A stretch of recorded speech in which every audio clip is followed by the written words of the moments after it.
Lord of the Mysteries. Chapter 1197. Mindstorm.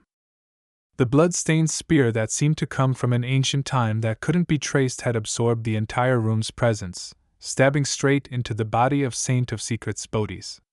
The brown-haired, firm-bodied Bodhi's figure faded away, turning into a pair of black double doors. At the same time, he appeared behind the door, placing himself in a separate world from the terrifying spear as he looked at it from afar.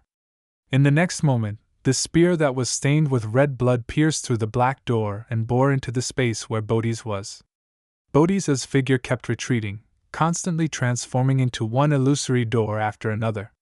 Some of them were made up of two winding stone golems, while others had a fist-sized hole by the gaps of the door.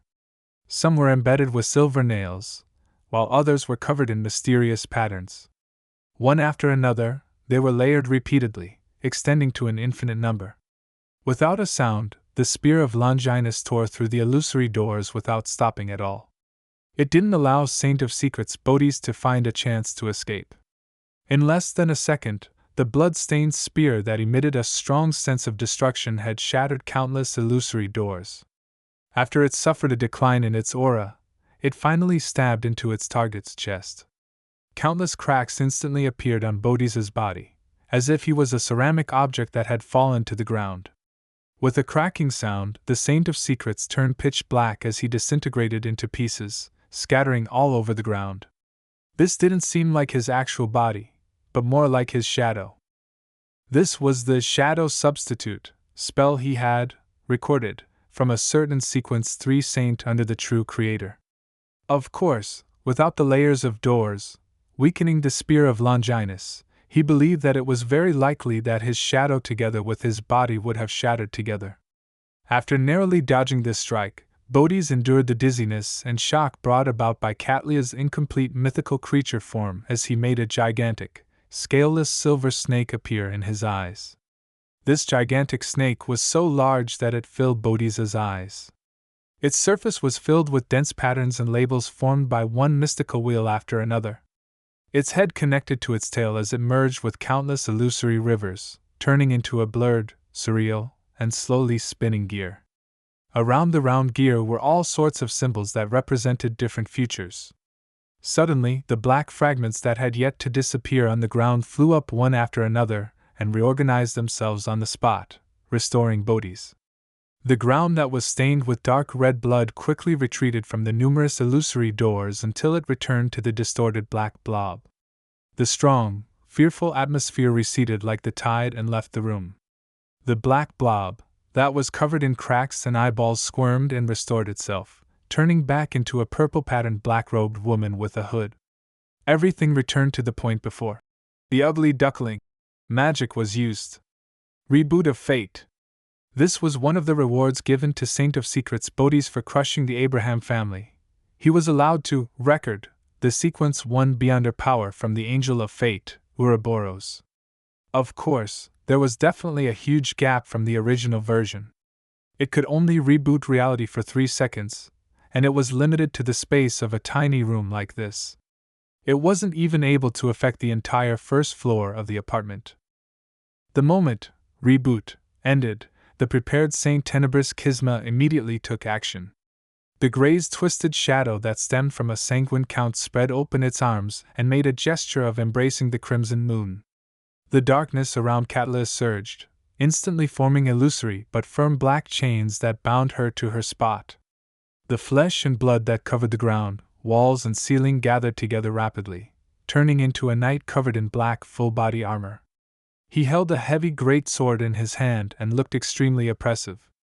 In the gap of the Black Knight's visor, 2 dark red beams of light flickered and instantly locked onto the hooded woman beside the pumpkin carriage.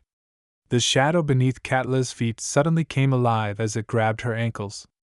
Like a water current that had its water level rising, it gripped her tightly. Black Knight, commandeering shadows. Then, the gigantic knight that was almost reaching the ceiling as though he came from mythical legends rushed to a spot not far from his target with a single step. He cleaved down with the heavy, long broadsword. Elsewhere, a silver illusory book in the eyes of Saint of Secrets Bodhi's flipped rapidly. It then stopped at a single page. With that, Bodhi's reached out his left hand and grabbed the pumpkin carriage across a distance of 20 to 30 meters. He then grabbed at the mysterious woman in a purple-patterned black robe. His arms suddenly grew longer, and its surface was black and sticky, as if it was flowing with an evil liquid. Amidst the liquid, pale skulls and eyes with pronounced blood vessels grew out, including sharp teeth and tongues. All sorts of strange things grew out, causing extreme evil and extreme madness to spread rapidly through the area. In the room, the ground instantly cracked and the few cockroaches that were still alive collapsed to the ground. This was an attack from a particular state of abomination Sua. Back outside Byam City, Saint of Secrets Bodhi's had been attracted by Tinder. It appeared as though he only watched from the sidelines for a while before picking up the item and leaving immediately. But in fact, he had been desperately trying to record the powers or states of the high-level existences. After failing numerous times, due to the frequent blessings of fate, he eventually obtained what he wanted. Of course, during that battle, he only managed to record 1. Under this evil and pitch-black arm, Katla's consciousness was tainted with madness. For a moment, she was unable to respond effectively. Together with the shackles of darkness restraining her shadow, she could only stand rooted to the ground as she watched Saint Tenebrous Kisma's great sword slash at her, while Saint of Secrets Bodhi's reached out his left hand to grab at her. At this moment, the flesh and blood walls in the room that separated the interior from the exterior was gone. An invisible and abrupt wind stirred up. The moment the wind appeared, it grew violent and swept towards the Saint of Secrets' and Saint Tenebrous hearts. Manipulator, Mindstorm. Not only was he not surprised or flustered by the chaotic thoughts, Bodhi's even had the corners of his lips pull up as he smiled.